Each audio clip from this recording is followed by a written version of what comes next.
jajjabeeko Diimtuu biraaf kalaqatu magariisa Jinkan koo adda bilisummaa Oromoodha Dhaabni kan koo Gargara urjiirtuun biftuun odaadha Mallattoon koo waraana bilisummaa Oromoodha Hiriirri koo siinan ta'ee lola diinaa Lubbuun fi sodaadhu Hinafu yoomuu jira si biraa jajjabii jabaadhu Hinafu yoomuu jira si biraa jajjabii jabaadhu Kaatu wala boontaa al argataa jabaadhu lammiiku Absuutu furmaataa jabaadhu lammiiku Absuutu furmaataa Sochootu sochooftaa mirga argataa jabaadhu lammiiku Absuutu furmaataa jabaadhu lammiiku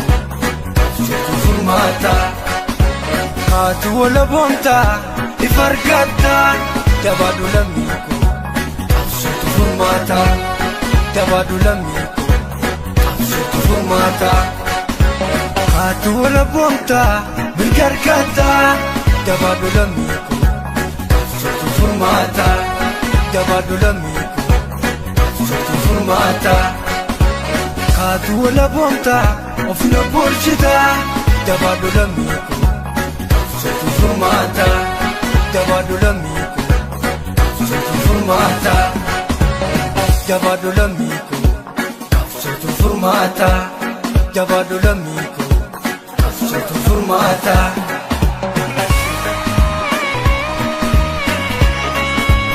Absuutu furmaataa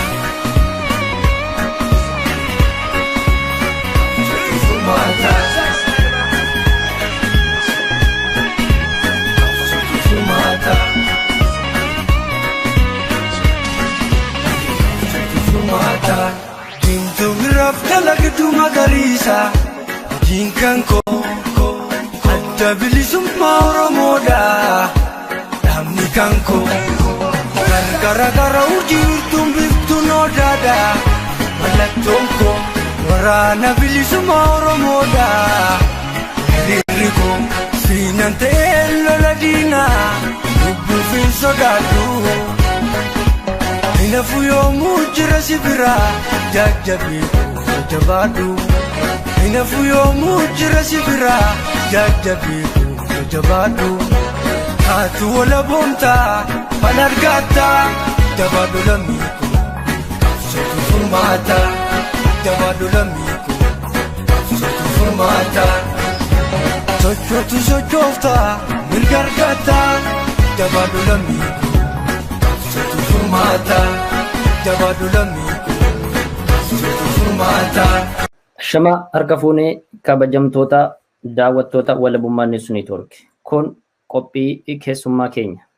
Qophii keessummaa keenya irraan Jaal Faaxumaa Ahmad qabannee dhiyaannee jirra. Egaan aga xumura sagantaa keenyaatti nu waliin akka turtan kabajeerra. Egaan Jaal Faaxumaa Ahmad waamicha keenya kabajanii walabummaa News Network irratti dhimma Oromoof Oromiyaa gaafiif deebii gabaabaa nu wajjin gochuuf dhiyaachuu keessaniif maqaa daawwattoota walabummaa News Networkiin galatoomaa isiniin jechuun barbaada. Baga nagaan dhuftan. Baga nagaan nu eedan. Ayyee egaa yeroo gabaabaa qabnu waliin kallattii dhumaanii gara gaafiif deebii keenyaatti ceenaati. Mee jalqabarraa kaasee egaa qabsoo bilisummaa Oromoo keessatti ga'ee guddaa adda durummaadhaan bahachaa akka turtan beekamaadha. Qabsoon bilisummaa Oromoos bu'aa bayii hedduu keessa darbee shira alagaa fi shira keessoo adda addaa dandamatee guyyaa har'aa ga'ee jira. Har'aan kana biyyi keenya yookaan Oromiyaan daraa hamaa keessummeessaa akka isheen jirtu walumaan argaa jirraati. Mee haala Oromoo yeroo ammaa itti jirtu, Oromoof Oromiyaa itti jirtu akkamiin ibsitu asumarraa eegalluuti? Haalli Oromoo fi Oromiyaan itti jirtu gartee Oromiyaan mana hidhaa jirti jechuun ni danda'ama. Oromiyaan guutuun hidhamtee jirti. Uummatni keenya immoo walumaa galattuu akka hidhaa keessa jiraniif quban qaba.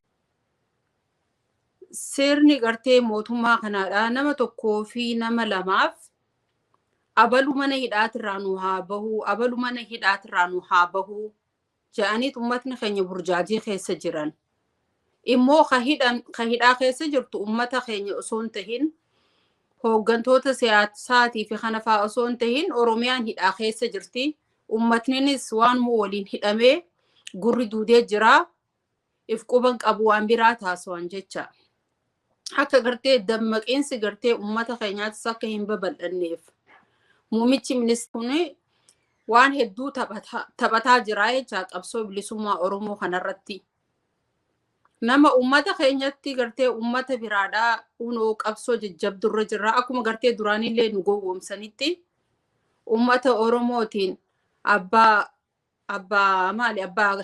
abbaa garaatii fi abbaa gadaa maali miti abbaa garaadhaatii fi gartee abbichuu ja'aniiti akka inni gartee akkuma manaama haadha isaadhaa san qabatee haala kanattiin jira akkattiin gartee bilisa isin baasaa je'ee ummata keenya baay'ee sossobee jira. Yoo yaadattu taatee bara lama dura gaafa gartee Baqqalaa Garbaatillee biyya kana dhufe ummatni Oromoo keenya galuun dogongora guutumaan guututti dogongora je'ee walgahii irratti dubbadheetin ture.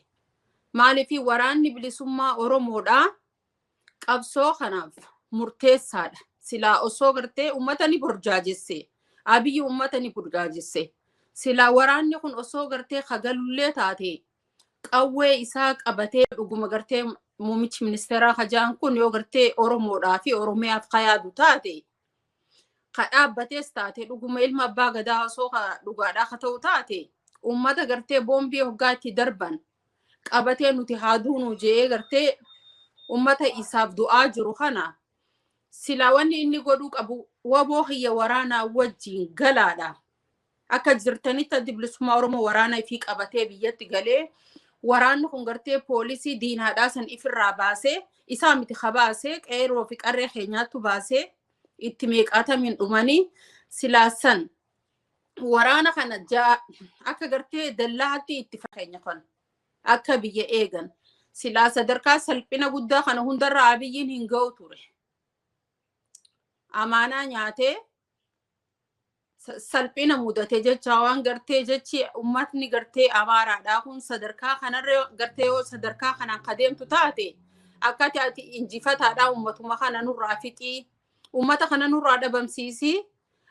Ammas muummichi ministeeraa wanni sodaatuu fi Amaarri wanni sodaatu biyya san keessa waraana adda bilisummaa Oromootii fi dhaaba adda bilisummaa Oromoo kana. Maaliifii addi bilisummaa Oromoodhaa akeekaa fi kaayyoon isaadhaa durirraa jijjiiramee hin beeku. Ummatichi garuutu ummatichi itti jijjiirama.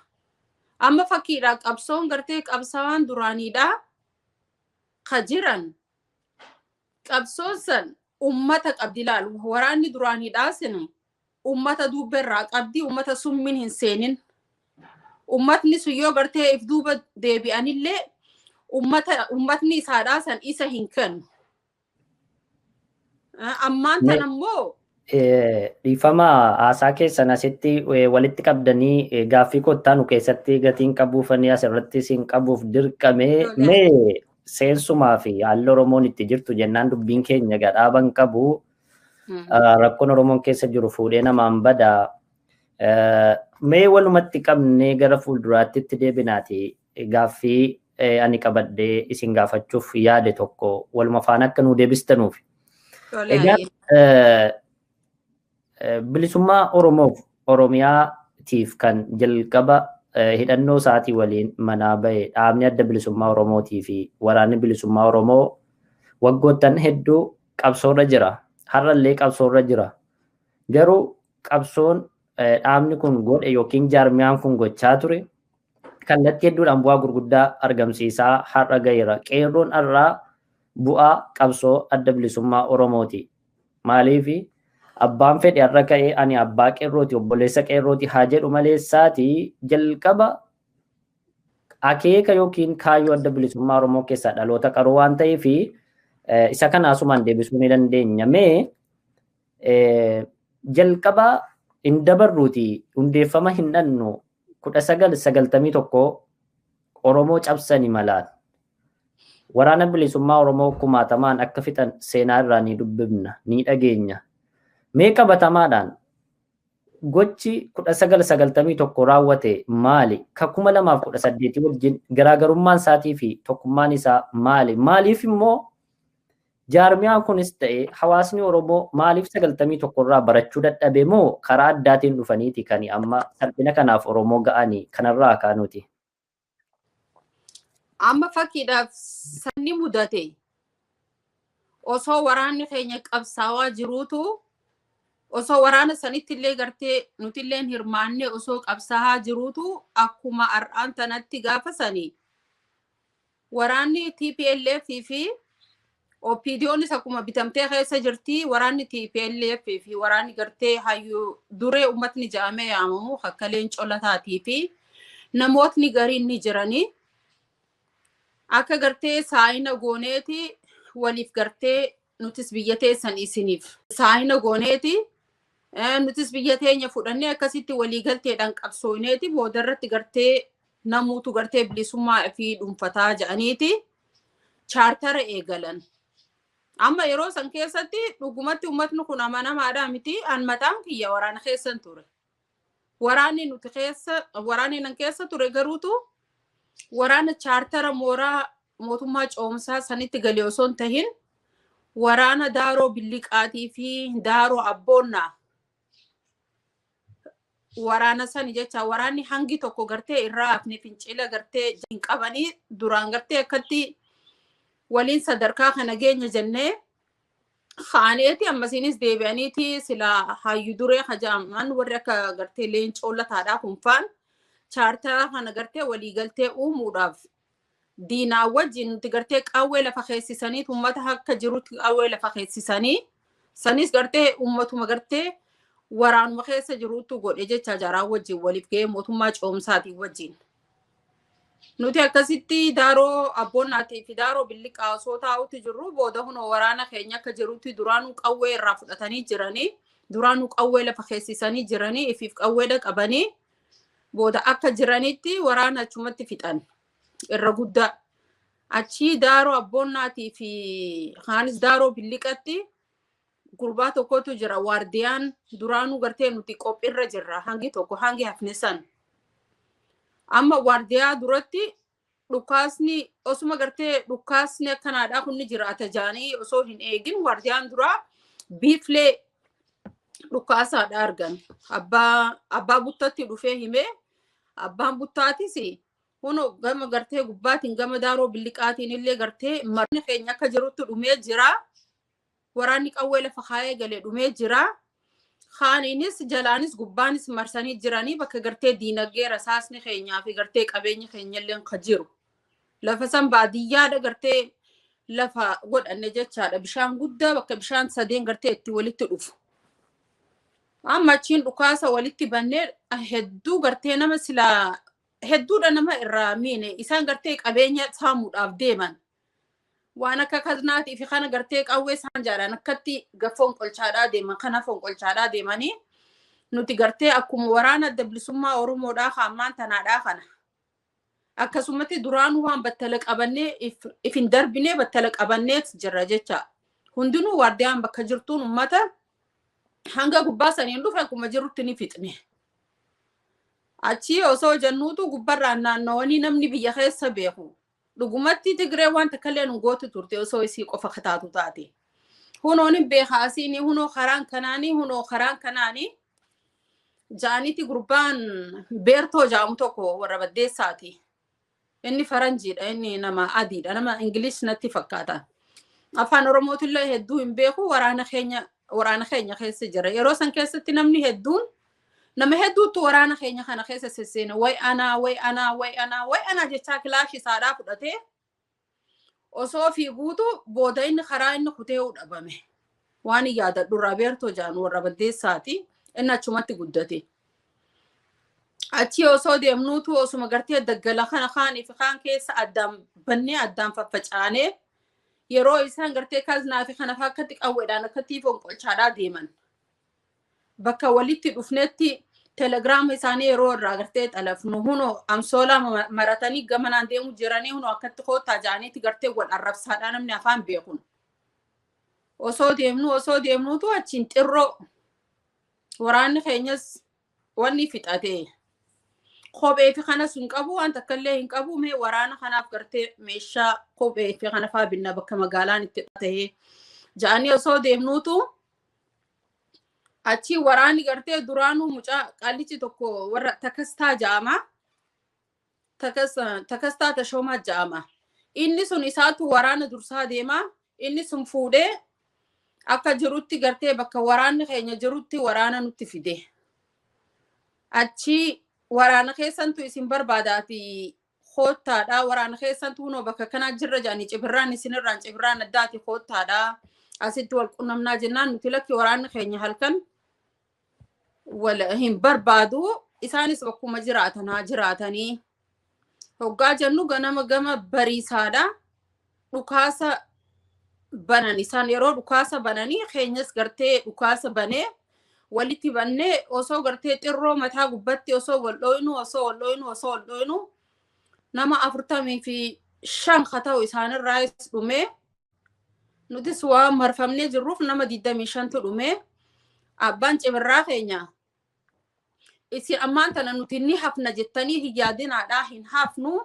wanni isin gootan buttaan bakka jirtanitti saayilitti miila keessan akkatti walitti deebisaadha mataa keessan gama diinaa garagalchaadha sani gartee dhahaa hanga gartee rasaasni keessaa dhumutti dhahaa rasaasni keessan yeroo dhume immoo takkitti keessatti hambifadhaadha takkitti jirtu saniin waraanni keenya kaanis dhumee jira ka gartee chaartara seeneesi kana boodaan abdiin teenya diina dhabamsiisneetuma dhabamsiisuudha qabnaa ifdhaadhaan hunjaan amma boombii fi kana faa hunda nurratti darbaniiti intalti takka namatti turte Faaxuma tajaani boombiin kun akkatti lafaa fuudheeti muka gaggabaabaa mayru kana gubbaa akkatti kaa'e achi gartee nu hunda keessa facaatee ammaan tana huno anaula nu hunda keessa akkatti boombii fi kun hundi nu gartee faca'eeti san booda faayinaalii yeroo waraanni hundi gartee sanuma guutanii yeroo isaa ajjeesan hanqaataadhaan barbaada hoggaan jaqaataa bakka dhabe biyyeen ijatti na naqamte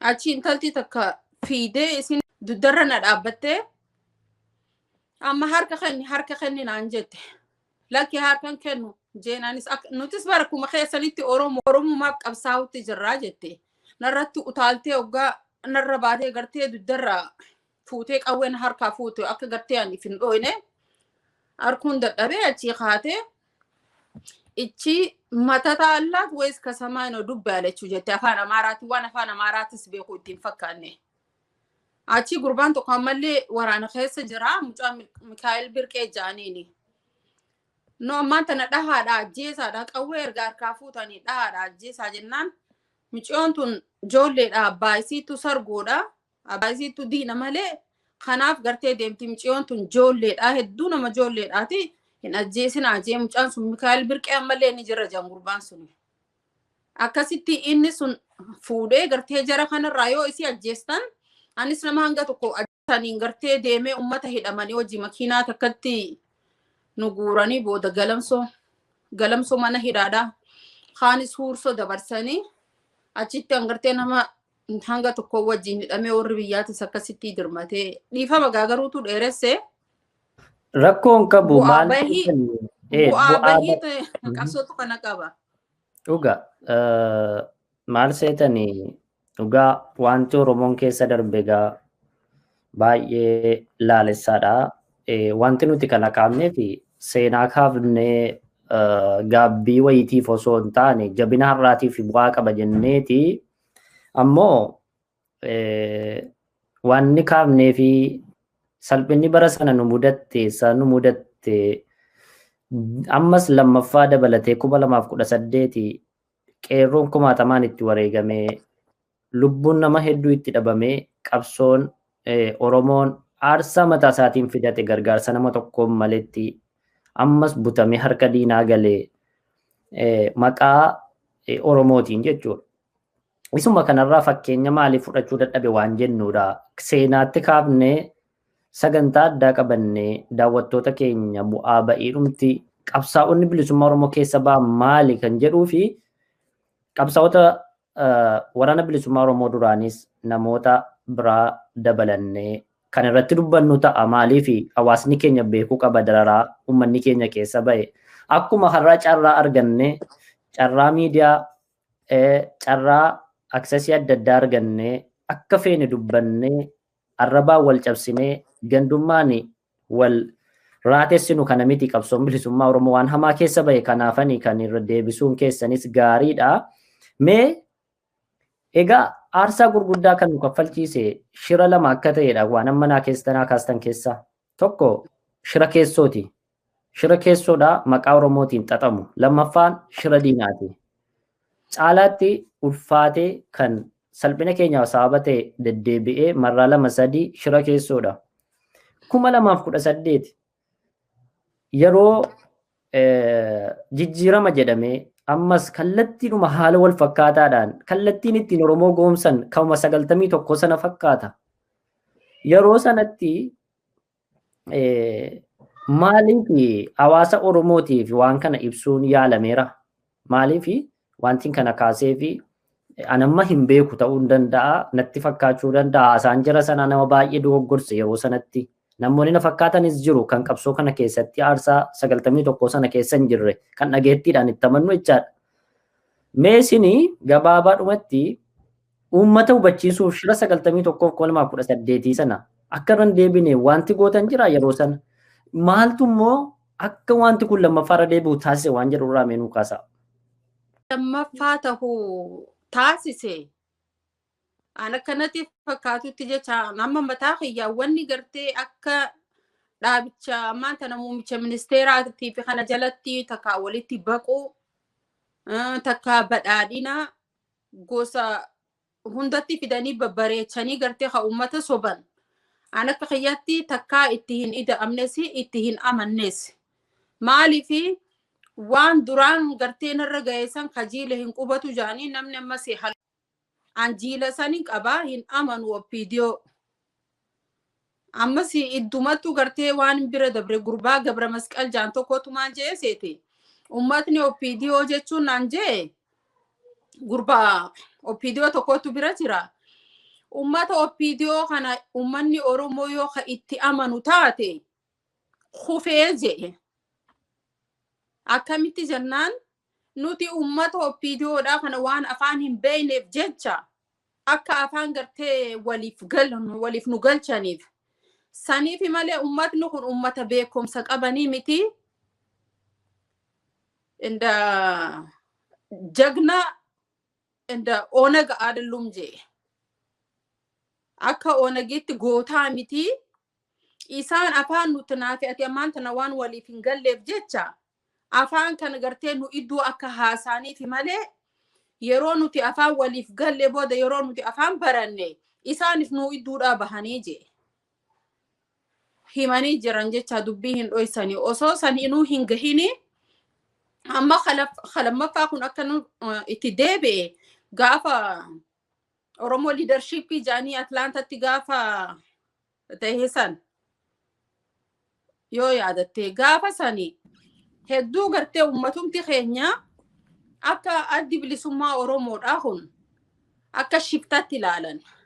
Keenyaatu maal godhan seete?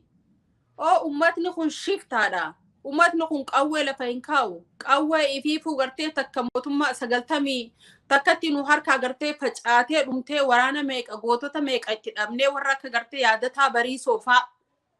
Nama gartee diinni hin ajjeesina jagnaadha inni hin ajjeesinaadhaati harkaan qaqqabaa jaan gartee namoota meeqa gartee itti dhabnee qawwe samboodaan ka itti horre amma ummatumti keenya ummata diina biraa osoo hin tahin meebi afaan keenyallee beekuun ni mala ummatni oona kun shiftaadha jaan ummatni oona kun shiftaadha ammallee osoo isaan qawwee lafa kaanii karaa gartee nagaatiin kadeeman taate amma jaaniiti gaafa leadershipii Oromoo leadershipii jaansan asirratti ani iskeel gabbisaan faan gaafa Jawaarfaan dhufan. Amma taan kiyya iskeelittis namootni tokko sas keessanii jiran itti dubbadheetiin waraanni kun galuun sablina gartee sablina tabaatu sablina hamaatu nu mudatu ta'an jedhu no iskeel ammaan kana dhaggeeffachuutti jira. Lakkisaa waan akkanaa kana itti hin seeninaadhaan jeen namoota bakka hundarraa dhufe. Yeruma sanuu waraqaan gariin gartii qophooytee waraqaa sanirratti namni waliif galuu didee akkasitti walgahiin sunis irra utaalamta. Biraadhaan gurbaa san gartee OPDOllee haa ta'uu bakka irraa fidan hin beeku walaloo hin yaadamin walaloo achirratti qophaa'ee hagartee addi bilisummaa Oromoodhaa itti cabu. Namootni hedduun qopheessanii akka gartee xureessuudhaaf seenaa adda bilisummaa Oromoodhaa xureessuudhaaf aboo hunu akkanaa kun ummatni akkanaa jee walaloo achirratti dhaleessee walaloo gartee taa arrabsitu taa adda bilisummaa Oromoodhaa arrabsitee gartee nama jibbisiistu akka gartee ummatni jibbu ummatni adda bilisummaa Oromoo yeroo dhalatanis yeroo du'anis adda bilisummaa Oromooti ifirraa haquu hin danda'ani. Garuu walgahiin guddaan sun ta'eeti san boodaan okkee isaan nu keessaa hafanii waliif galanii nu wajji waliif galanii ta OPDOdhaa wajji waliif waltahanii biyyatti galuu didanii jiranii dhaabni hundinuu walii galee jira addi bilisummaa Oromoodhaa didanii jiranii qawwes lafa kaa'u didanii jiranii jaanii dubbatan. Okay, skeel gabbisaatiinis hin jarjarin jee inni har'aan tana nama jiru hin jarjarina. Ansiini wal argee gaafa san beekan gulummaatillee ni jira. Gurbaan sunillee hanga tokko mormee jira. Wanni kun haalli deemaa jiru kun je'eeti mormaa ture beekan gulummaadha. Haalli kun naaf hin taanee jee irra deddeebi'eetiin iskeel gabbisattillee itti hime akka nama maraateetti irra deddeebi'oonni kun nu facaasuuf deema jee. Akkasuman Johaarittillee amma yeroo duraatiif garteen OMN ijaa fi gurra keenya jee kan hin baase har'aan tana Johaar lubbuudhaan jira ana jechaadha. Amma maalin jeen Johaarin illee please hin jeen galatoomi. Qabsoo akkatti qeeroo akkatti kaasnee qabsoo qeeroo karaa meeqaan garteen illee itti dubbadheetiin jira karaa meeqaan namootni hedduun ni beekan jecha hanga gartee imimmaan buusee qeeroo qabsoo teenya tanaaf kaa namoota hedduu itti wareegamee namoota hedduudha itti dhabne akkanumatti gartee qabsoon teenya tun lafatti hafuu hin qabdu. Jennaan bar shaneen qawwee lafa kaa'uu diddee jaan qawwee lafa kaa'uu hin qabnu daranuu hidhachuudha qabna. Amma walgahii biraadhaa ka Atlaantatti ta'ettillee deemeetiin gurbaa tokko xiqqaa tokko ka Johaar Muhammad abbaa keenya jee alaabaa qabatee deeman agarsiiseetu walgahii guddarratti irbuun si haa qabdu. Ummata Oromoodhaa kaas keessaa gartee shira xaxxan. Please dhaabaadhaa alaabaa kana yoo qabannee dhaaba tokkicha kana qabannee nuti hundinuu waliif yoo hagallu taate nuti hundinuu injifataadha. Namni tokkollee nurraa hin dhumu. An Atlaantaa Ameerikaa keessatti an citizen Ameerikaati. Amata 20 hagoofan nama biyya kanaati waan biyyaatirraa illee waan takkallee hin barbaadu. Garuu akka ummatni xiyye hin dhumne ummanni achi jiru san osoo garteen achi jiraadhu kataate hiruma akka isaanii santu na mudataa jechuutu na buta.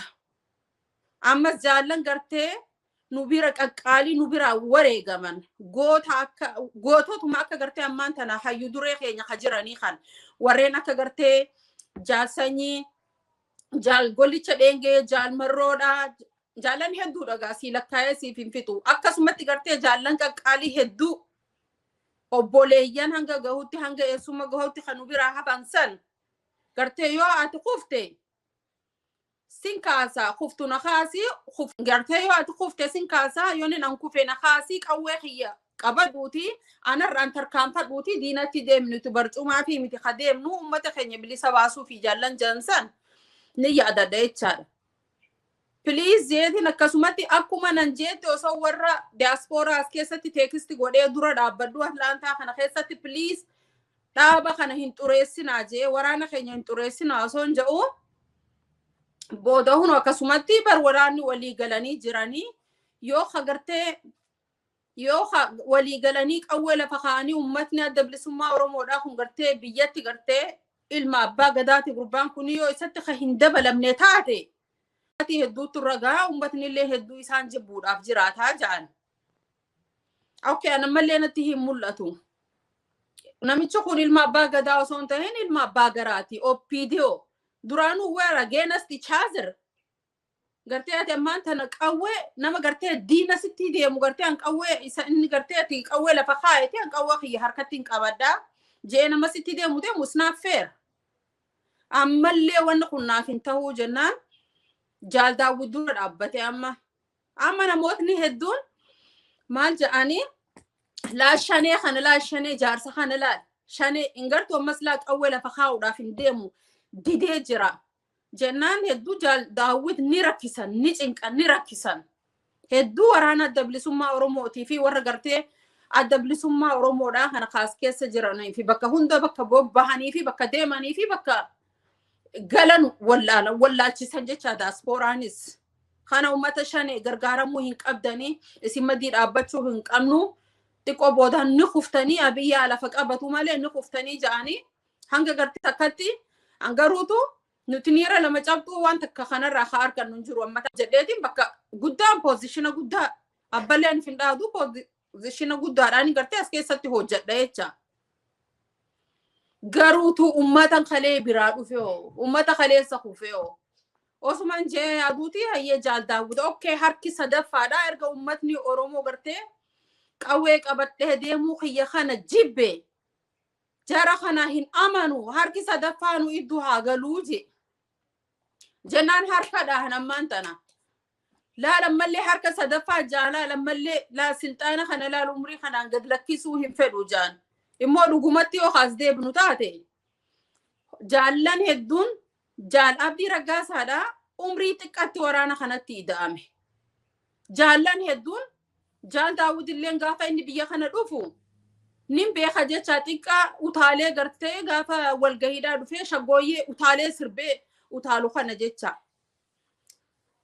jaallan kun as fudhadhuuti ammasiinis Joohar burjaajessanii karaa gartee akkanuma isaaf yaadee godhanii gamana oofanii gamas oofanii aboo ati bar ilma abbaa gadaatii wajjin ati ilma abbaa gadaatii ja'anii nama Joohar biyya kana keessatti nama gartee biyya Ameerikaadhaa jira sitiizinaasiitii carraaqatee jiraachuu ni danda'a. Wanni tokko Oromoon ka beekuu qabdu it's big point. Joohar nama akkamii ture asitti nama biyya Ameerikaadhaa jiru gartee nama rifuujii ta'ee biyya kana gartee irkannaa gaafachuutti jiru miti. Siitiizina biyya kanaati jechaadha. Inninis akkanan itti yaadutti quuqama san fudhateet no ummanna hiyya osoo akkatti gartee rakkachaa jiru. An biyya kana keessa akkamittiin jiraadha je'ee ka'ee qabsoo kana itti mudde. Yeroo inni itti muddu harka dhahaniitii fi immoo bakkuma woboon baddu kana ja'anii deeman woboon kun baduudha qabaa ja'anii. Kun gartee wanni Joohar quba qabuu fi wanni ummatni daasporaan adda addaadhaa gama duubaatiin Abiyyi wajjin wal quba qabaatanii adda jechaadha. Osoo dhuguma gartee Joohar gartee silaar'aan tana Abiyyiin matarra isa kaayyachuu qaba jechaadha silaa. Abiyyi jechuun nama gartee nama harree hoobe galatni isaa marsiif deebisa takkaa dhiitichaa takkaa dhuufuudha jechaadha. Sila yoo inni nama kata'u taate ummatni keenya akkamitti itti amana nama gartee qeeroo danaa kana Abiyyi amananiiti miti qeeroon beeka hiriiran ka Abiyyi jala hiriiran Abiyyi amananiiti miti. Okay, erga Joohar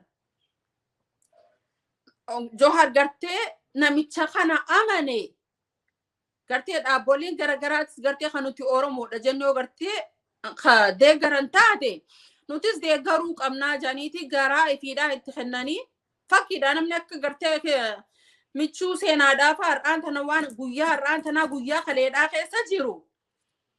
Inni gartee nama karaa nagahaatiin biyyatti deebi'e. Nagahaan barbaada jeeti biyyatti deebi'e. Har'aan tana immoo gaara mul'atarraa fudhatameet rakkoota akkalleen qabdu ati nama gartee nama nagahaati garuu maqaan shanee ja'amu duraan waan sitti bu'eef jecha maquma saniif si rakkisaa jirra ja'anii doolara kuma gartee kennaniiti mee baheetuma gartee haa mormatuu inni kun gartee nama nagahaati.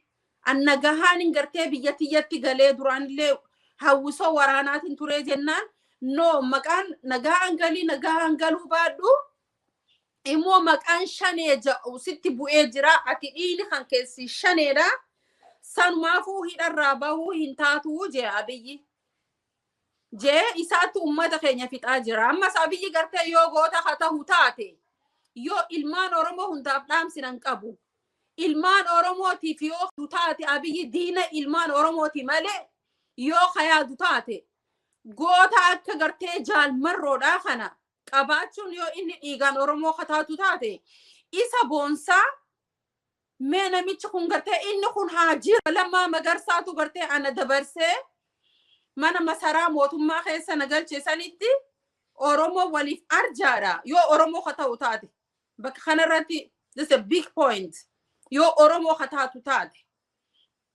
anis akkasumatti jaalmarroo kan takka gootota hedduudha qabnaa hayyoota hedduudha qabnaa isaan kana fuudheeti masaraa keessa galchee kanan boodaan ummatni Amaaraa kuni waan na godhan hin qabani silaa kana boodaan akkasitti gartee akka ummatni Oromoo boombii naa qabatan qabatee natti fiigu gartee itti utaalanii mormaa muraman kun jeeti kabajaa Oromootti godhuu qabasa he's supposed to proud of Jalmarro he's supposed to proud of Wabo Majan me Abiyyi haatu qamu jan daggala keessa ta'ani yoo ummanni Amaaraadha Abiyyi haatu qantaate nuti isaan hin dhiisnu ja'an Jawhariif illee akkamitti anaannataa jiran ammaan tana immoo namni gara biraatti namni afaan Oromoodhaa beeku deebi'eeti maal ja'a ummanni kun dhabamuudha qaba ummatni kun gartee akka dhaadheessuudha qabna jaan ummata kana Abiyyi jechuun nama gartee akkasiiti ammasinis ummatni Oromoo wanni beekuu qaban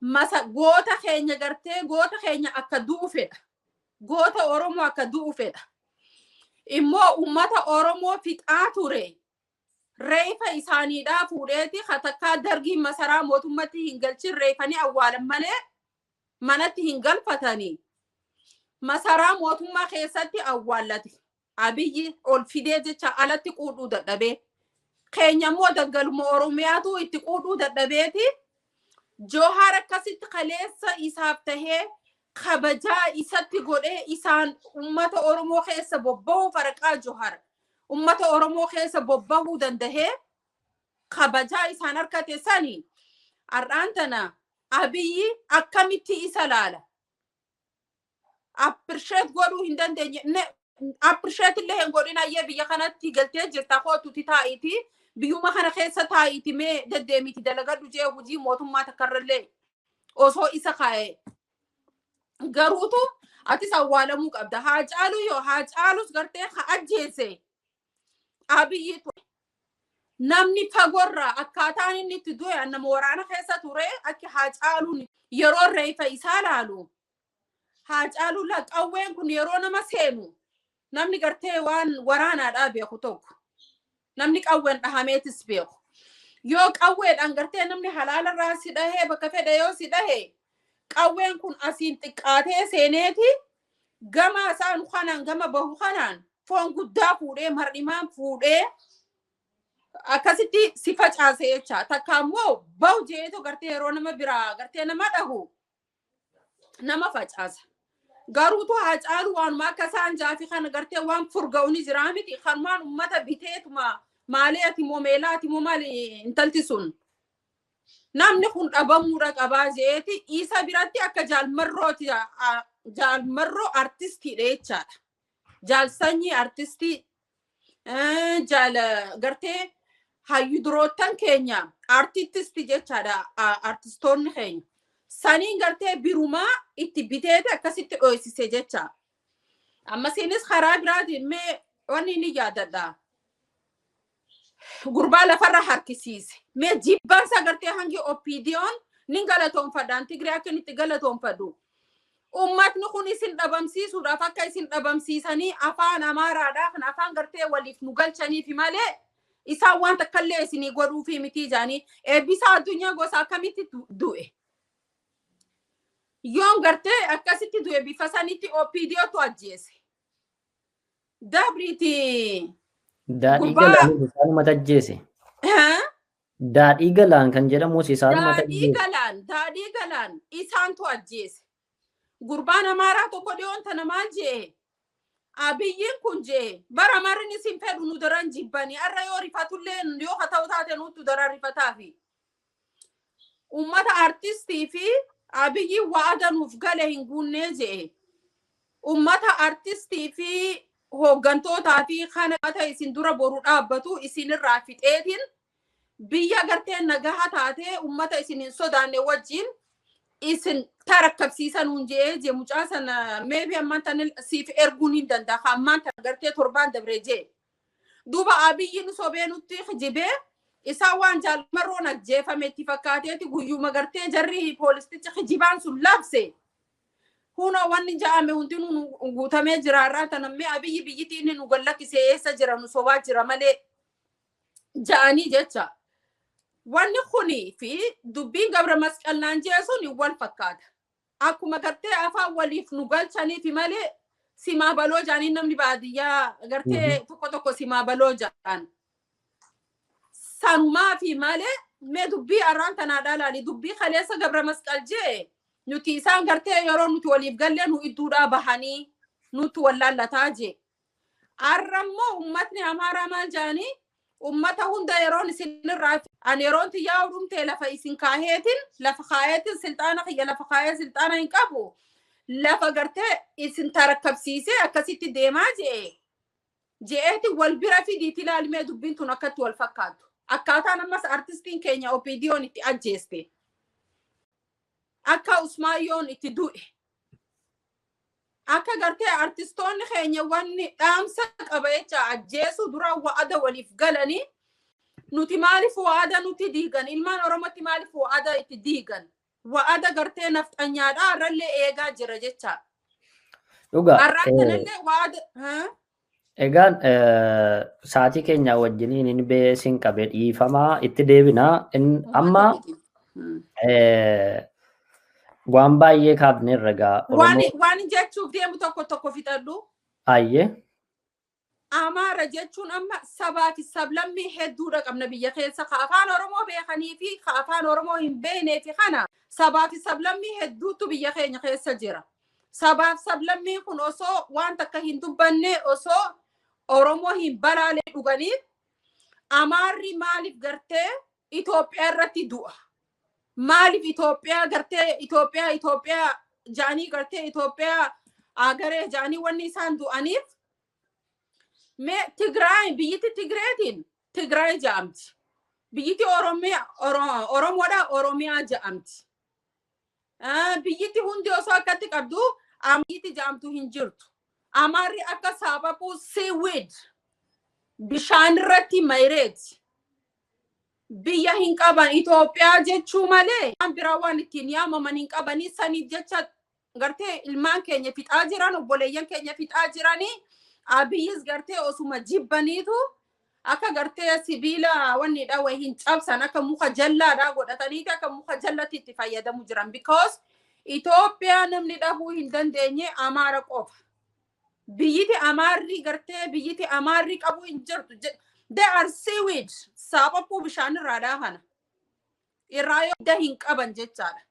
Duraan falaashaa fi kana biyya wanni irraa dhufne ja'an biyya Israa'el irraa dhufne ja'aniiti kana dura qabsoo kana dura falmachuu turanii achi yeroo dhaqan bakka gartee lafa qotanitti fuudhanii uummatni facaasan jechaadha. Kun waan jiru ammaan tana waan gartee uumee akka wanni ja'uu miti.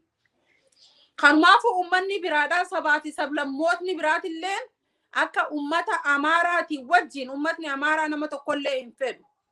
Akka gartee Oromoodhaan wajjin dhaabbatanii falmatan isaaniif irra sakhannaaf. Maaliif Itoophiyaa nama tokkollee hin miitu. Itoophiyaa jechuun akka gartee ummata gartee seaweediidhaaf ummanni seaweediin gartee itti fayyadamtu jecha. Muka gartee akka alaabaa itti hidhanii yoo gartee Itoophiyaa kana qabatanii hin dhaabbanne akkuma gartee alaabaan ni kuftii miti. Akkas jechaadha isaanii dhiifama sitti dheeresse. Rakkoon qabu itti deebinaamee gaaffii xumuraa haa taatuuti waan baay'ees ta'etu daawwattoonni keenya mee waan qabsoo bilisummaa Oromoo keessa alagaa keessoodhaanis shira adda addaa ijaaree Oromoodhuma horiin bitee nutti bobbaasaa ture durirraa kaasee seenaa baay'ee qabna isa kana waan baay'ee jetteef yeroo baay'ee itti deebinee ni mari'anna. Mee sana keessaa baaneetu waa guyyaa har'aa daqiiqaa muraasaaf waa jechuu yaalla. Amma biyya keenya keessatti Oromiyaa keessatti Oromoon akka bara kanaa akka sa'aatii har'arra jirru kanaa salphatee hin beeku ajjeefamee bosonatti gatamaa jira. Mana hidhaatti dararamaa jira. Bakka fedhetti mana nama dhuunfaatti illee hidhamee namni baay'een namni maqaa Oromoo qabu baay'ee itti dararamaa jira. Isa kana Oromoon tokkummaa irratti ka'ee qabsoo isaallee galee jira gara fuulduraatti itti fufuuti. Utubaa qabsoo kanaa immoo kan ta'e waboodha.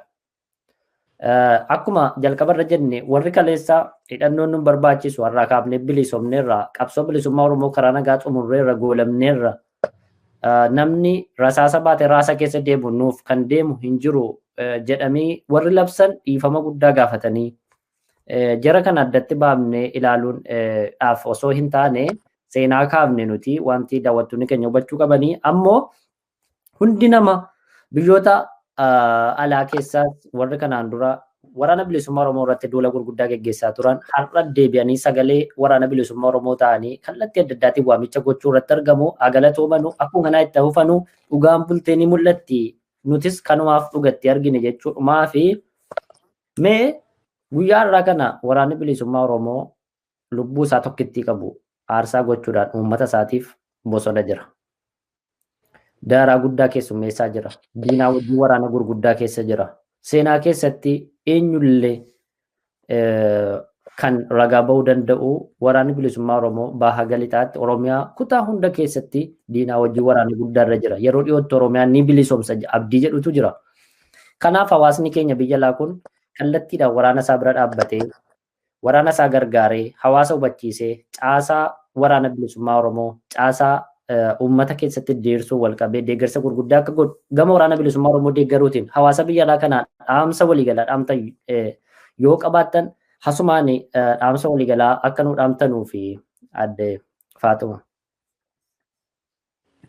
Dhaamsi waliigalaadhaa kan hin qabu namootni hanga irraadhaati illee gartee namootni wantootni dhugaa waraana keenya waboo keenya gargaaree gargaarsaa waan itti amannuuf jecha bira dhaabbachaa jirru ni jirrallee if duuballee hin deebinu warri deeggarsaanis waa hundaanuu bira jirru bira jiraanna maalii fi har'aan tana biyyoota addunyaa kana irratti gartee haala gartee teeknooloojii akkuma teeknooloojiin guddattu kanaanii waa hedduutu deemaa jira amma namni tokko kalee tokko gartee namni kalee takka hin qabne kalee kana bitachuudhaaf addunyaa hin baasne hin qaban garuutu waraanni keenya lubbuu isaanii tajijjiirraa hin qabne osoo barcuma hin barbaadin lubbuudhaa tajijjiirraa hin qabne lubbuun keenya dabree takka waraanni gartee deemneeti qabannaa hin jiru akkuma maanta na jaalmarroo irraa dhagahaa jirtan kana marroon sirna tahee ammallee gartee yoo ta'u taate yoo marroon kufe marroo biraatu marroon hedduun jira jechaa jira. Waraanni akeekaa fi kaayyoon adda bilisummaa Oromoodhaa yookiin hin jijjiiramu.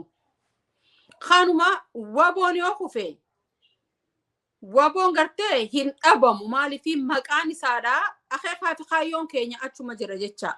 Ammas waraanni namni keenya wanni hubachuu qabu. Waboon dhaaba tokkollee gartee bakka bu'eetii miti. Waboo jechuun waraana bilisummaa Oromooti. Bilisummaa ummata Oromoo qofaaf dhaabbate. Garuutu kaan akka diinatti osoo ilaalu addi bilisummaa Oromoodhaa kana waan beekuuf jecha waraanni kun waraana bilisummaa Oromootii ja'aniiti fudhatan. Ummatni biraadhaa immoo waraana adda bilisummaa Oromootii ja'aniin. Waraanni bilisummaa Oromoo immoo nuti waraana bilisummaa Oromoo ja'aniitiif beekanii jecha. Kanumaafuu warri itti amannu warri gartee duraanillee gargaaraadhaa jirru ammallee isaanii wajjin jirra. Immoo ammas deebinee warroota gartee hin ifiniif ka ummata warra gartee hin if har'aan tana gartee ifeef kun deebi'ee isaan Oromoodha yoo bakka fedhan dhaqan gartee Oromummaadhaan du'an malee gartee adda bilisummaa Oromoo waan ta'aniif hin du'anii, kafaa waan ta'aniif hin du'anii, OPDO mataa isaatu yoo kataan taate ati gartee yaada shanee qabda jaanii ajjeefaman. Maaliif kun waan itti maxxaneef jecha. Namni hundinuu deebi'ee wal qabatee Oromoon kutaadhaan osoo addaan wal hin baasne hundinuu gartee waraana keenya maddii dhaabbannee waraana keenya gartee gargaarree lubbuu qaalii gartee isaan gartee nuuf kennan tana nuti maallaqni gartee gabbaanee irraan tana dalaynee guyyaa tokkoon galchinu kun affeekti nuun godhu hedduu gartee rakkoo takka keessa hin jiru. Namni hundinuu wal qabatee ati eenyu Oromoodha kootu obboleessa kiyya jennee wal qabannee waraana keenya gargaarrachuudha qabnaa. Biyyatti illee gartee yeroo waraanni keenya gartee dheebote yeroo waraanni keenya lolaarra jiru ummatni gartee duubaa ummatni biyyaadha bishaan itti qabee takka aannan itti qabee yoo ofiifillee dhabe akkasitti waraana keenya bira dhaabbachuudha qabnaa. Haala siyaasaadhaan gartee diin akkasitti waraana keenya jabeeffachuudha qabna. Ammas karaa biraatiin kutaan biyya kanaa bar waboo jibbaa, kutaan biyya kanaa waboo jibbaa, kutaan biyya kanaa waboodha, kutaan biyya kanaadha ammoo waboo miti kun diina jechuun hin dandahamu. Diinni bakka kutaa hunda keessa diinni jira. Anama fakkiidha Harargeedha. Harargee keessa namni gartee ati bar shaninaan jedhu ni jira. Arsii keessallee nama arsiitiin akkas jedhu ni jira. Shawaa keessallee akka gartee akkasumatti nama shawaa keessa arrabsu kutaa kudha tokko hunda keessa as deebiiti immoo Jimmaa sabboontota hedduudha qabna. Ka gartee nu wajjin wareegamellee hedduudha qabna. Immoo Abiyyi achitti dhalateef jecha Jimmaa bakka bu'u Abiyyi diinuma gartee bakkuma dhalate san gartee miidhe malee achuma keessaan gartee diinni dhalate malee diina gartee warra Jimmaa bakka bu'uu hin danda'u. Namni Jimmaa hundi gartee isin kuuloodha jaanii namni gartee jecha waliin tuquun sun haala gartee diinni including Abiyyi ka gartee haala kana divide and rule jedhanii akka ya Harar qottuu ya Shawaa ya Wallaggaa Amaaraa ya Baarree jennee akka gartee dargiin itti fayyadamaa ture kun expired ta'ee jira. Kun ammaan tana hin dalagu kana boodaan hin dalagu warraan tana diddamii tokko jirra jecha jaraa diddamii tokko jirra kanumaaf sun hin fayyadu. Ilmaan Oromoodha osoo Abiyyiitu waanuuf godha osoo hin jenne nuti har'a Oromoodha jennee yoo Abiyyiin bira dhaabbanne Abiyyi ol nu ni naqaa yoo gartee nuti warra Jimmaati jenne if bira ni ol ni seensisa. OPDO'n tokko har'aan tana nuti yoo Oromoo jenne ija kamiin nu laala. OPDO'n kun immoo ammas afaan Oromoo dubbata malee Amaara moo Oromoodha way dhiiga DNA isaadhaa harkistanii ilaaltanii kanumaafu Oromummaa qofaan waliif haa firoomnu. Abiyyiin Oromoo saplisuuf hedduu hidhatee jira. Oromoo hin fedhu dhugumatti akka gartee akka nuti koronaa vaayirasii hanga inni Oromoo jibbu koronaa vaayirasii hin jibbinu. Maaliif survive ta'uu ni dandeenya jenneeti laalla jecha amma fakki ijoollee biyya Arabaadhaa kana biyyiti biraadhaa nama ifii fudhatteeti biyya ifitti galchatti. Even Tigraay tunuu hanga gartee hanga xiqqaa san keessatti ummatni xiyyanaa haa dhufuu jedha jetteeti ka inni itti qabsaahuudhaaf taa'u kana gaafachaa turte jechaadha. Just humanity namni waan biraa Oromollee hin tahin inni humanity qabaachuudha qaba. Salphina isaati kuni osoo biyya san keessatti namni tokko gartee uffata takkaan amata tokko biyya Saawudii san keessatti osoo isaan miidiyaa keenyaaf dhaabanii osoo isaan gartee biyyatti galanii gartee biyya teenyatti galee biyya teenya gartee build goona jaanii akka gartee eenyusi namicha ilkee kalaadaadhaa san Shimallis Abdiisaadhaa san amma Shimallis Abdiisaadhaa dhiyoon tana maal fudhate badhaasa fudhate maaliifi qamadii oomishuudhaan jeeti badhaasa fudhate. Ummanni keenya immoo biyya Saa'udii keessaa nyaata guyyaa sadiifaa keessatti harkataa sanuu wal saamaadhaa nyaatan. Tortoraniiti gartee wal jibban hanga haadhaa fi abbaan achi keessa wal jibbuu hanga ilmaan fiidhaa silaa osoo kanaa jaanarraa darbanii jaanii tortoran jecha. Namni immoo biyya Saa'udii san keessa abbichuu akkana hin godhina namoota meeqa kamana hidhaa san keessa jiru.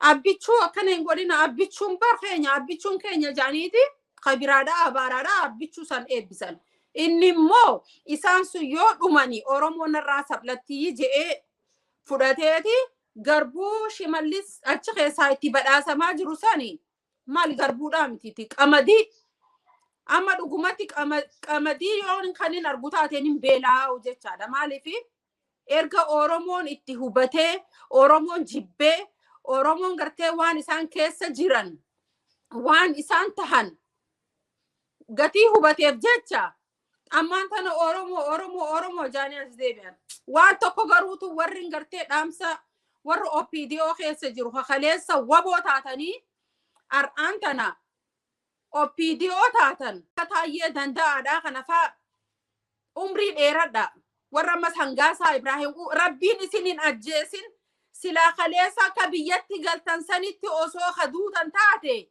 guyyaa goototaatu isinii kabajama ture silaa guyyaa goototaatu isinii kabajama ture ammas Mustafaa Jaarraadhaa areeda dheeresseeti assalaamu alaykum warahmatullahi wabarakaatu abbichuu waan dalage agartanii miti jee harkadha Mustafaa Jaarraa tanaa durallee si arrabseetin nama manguddoon gartee natti dubbattee maaliif qaalicha kana arrabsita namichi kun bar waboo keessa ture jaan immoo warri gartee adda bilisummaa oromoo keessa duraan ture dhaaba kana keessa ture arraan tana dhaaba kana dura dhaabbatu rakkoon isaanii kaleessa dhaaba kana keessatti dogongora hedduu godhan nama fixaniitillee jiran arraan tana namni hedduun asirra ni jira namni dur waraana keessa ture naaf haa himu badii isan yoo gartee oromiyaan bilisoomte badii keenya sun hundinuu nutti gabbaati dhiini akka gartee burisoo warra gartee burisoo baruufaa gootawwan dhuman gartee rabbi haa araaramuu fi ka ajjeesan boru obboleeyyantu jira oromootu jira isaantu nu gaafata ja'aniiti badii saniifi malee dhaabni keenya waraanni keenya dogongora akka hin qabne ni beekan garuutu yoo isaan injifatanii lubbuun bar ni duutii bar gaafa azalli ga'e amma ni duutii bar ammata miliyeena tokko hin jiraataniiti in kijibina abiyyis akka isin kijibdan ni beeka kanan dhaamsan isaaniif qaba jechaadha warra gartee OPDO keessatti jiru warra akka taayyee danda'aadhaafa kasila guyyaa goototaa jennee mataa keenya gartee kattoonni jennee sa'aa teenya gubuufiif sila teenya turre sila akkas taanaaf turre ayya dhaamsa guddaan isaanii qabu kanamas Mustafaa Jaarraa please Mustafaa Jaarraa please Mustafaa Jaarraadha taa immoo taa ni jiran gootonni kaati gartee yeroo ati itti bilbilte messengeraan gartee yeroo sitti bilbilanii nama biraa seetee seensistee maqaa isaaniidhaa yoo feete maqaa isaaniidhaati fi sillee gartee waan ati hojjette hundaa'u asirratti siifin saaxiliin si dhaaba jecha balleessite oromoon dhiifama beeynaati dhiisaa waraana keenya dura hin dhaabbatina dhiisaa ummata keenya hin burjaajessinaadha maaliif yeroo namni gartee bilbila biraatiin isinitti bilbilate hayyee kootaa seenaa laayifii jettanii hoggaa nama san ta'u nama iccitii keessan beeku ta'uu beetanii irratti gartee cuftan taraa ganaadhaan namicha san fudhadheetiin dhufee namicha sanii wajjin haasoyna jecha nama akka gartee isaan nama gartee biratti fixan isokkee dhiifama gartee gumaa taatu isin gargaaree kafallaati namoota gartee karaa biyya Somaaleetii fi maalitti fixan sanii dhiisaa doo wari ammumaan tana ummata hin burjaajessina diina gartee adda bilisummaa oromootitti hin godhina malee kuni abbichuun keessanii boru deemaa inni kuteetu jira manaamaatu achi jira minilikii gartee minilikii askireena minilik san jechaadha abbichuun ammaan tana isa qofaatu achi keessa dhaabbata isaatu irra jiraataadha wanni bar haa caaluun bari farda siidaa dabaleedhaatti bar abiyyiin ajjeese farda gartee farda siidaa dabaleedha kaminil farda hin beeyne harreedhaan biyya teenya dhufee ka mana fincaanii hin beeyne akka itti fincaa'u gartee haa agarsiifatan mee maaliif arraan tana amaarri pooppoo manatti galfatee jaati xiinxalaatiif laala maaliif pooppootti fincaanan maaliif gabbaanii hin fincaan ummatni oromoodhaa maaliif muka kana keessa deemanii fagaatanii fincaanan osoo addi bilis osoo waraanni keenya kawaanama godhu taate ummanni muka keessa deemee hin fincaanu gama baadiyyatti sagaraa hin bahan ummanni immoo maaree maal waan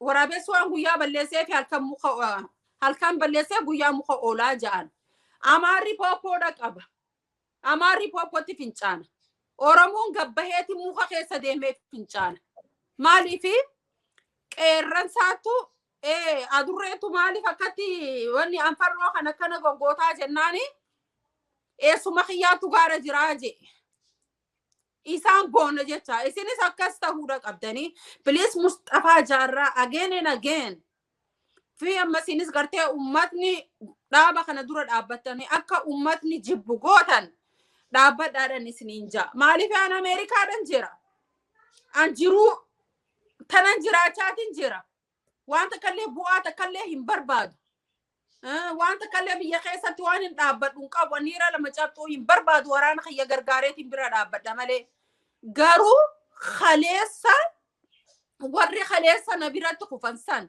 warri arra kufaa jiran ka isaan gartee yeroo isaan gartee beekomsannaa ol jiran daggala keessaa du'uu jiranii ani immoo beekomsa isaanii gadiidhaa osoo hin qabuutin arraan kanas keessatti jiru feemasii jiraadha kanaatu natti dhagahame malee niira lama cabxuu ankaaree meetira lafa gartee wanni naakanneetii miti ashaagee naakanneetii miti kanumaafu if eegaadha ammas warra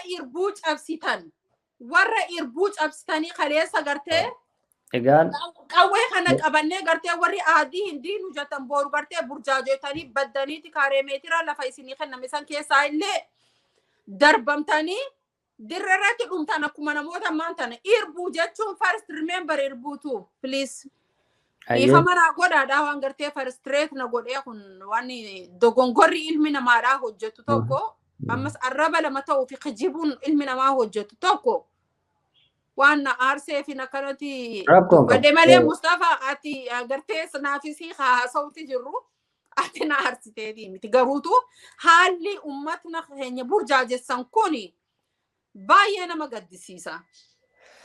Hayyee baay'ee galatoomaadha ergaa baay'ee uummata Oromootiif qabsaa'ota bilisummaa Oromootiif akkasumas waan fala ta'u waan baay'ee kaafnee irratti mari'annee jirra. Egaan daawwattoota walabummaa News Network sagantaa keenya guyyaa irraaf jenne kanumaan goolamne yeroo biraa dhimma biraa irratti akkasumas seenaa waraana bilisummaa Oromoo guutummaa guututti qabannee kan isiniif dhiyaannu waadaa isiniif galla. Har'aaf kanuma jennee asirratti goolamnaa kanneen waliin turtan baay'ee galatoomaa amma yeroo itti aanutti wal agarrutti yeroo gaarii keessa jiraadhaa galatoomaa isiniin jechuun barbaada. Finfinnee News Network. Finfinnee News Network. Finfinnee News Networkiin aadaa, afaan, aartii fi seenaa Oromoo dagaagsa. sagalee uummataa ta'uun Qabsoo Oromoo daran finiinsuuf miidiyaalee Oromoo karaa adda addaan qabsoo sabichaa utubaa jiran kanneen akka sagalee bilisummaa Oromoo, Gadaa Miidiyaa Neetwoork, Kaayyoo Maltiimiidiyaa, Se'ifan Belbaal, Egeree News Network, Oromiyaa News Network, Voice of Independent Oromiyaa, Walabummaa News Networkii fi Miidiyaa Dhaddacha Oromoo, gaaddisa tokko jalatti gurmeessuun hojii eegaluufi Finfinneen handhuura Oromiyaati. Finfinnee News Networkiin argaa fi dhageettii uummataa ta'uun Bilisummaa fi walabummaa Oromoof Oromiyaaf hojjeta. miidiyaa uummataa Finfinnee News Network deeggaruun sagalee uummataa ta'uun dirqama seenaa habaanu Finfinnee News Network.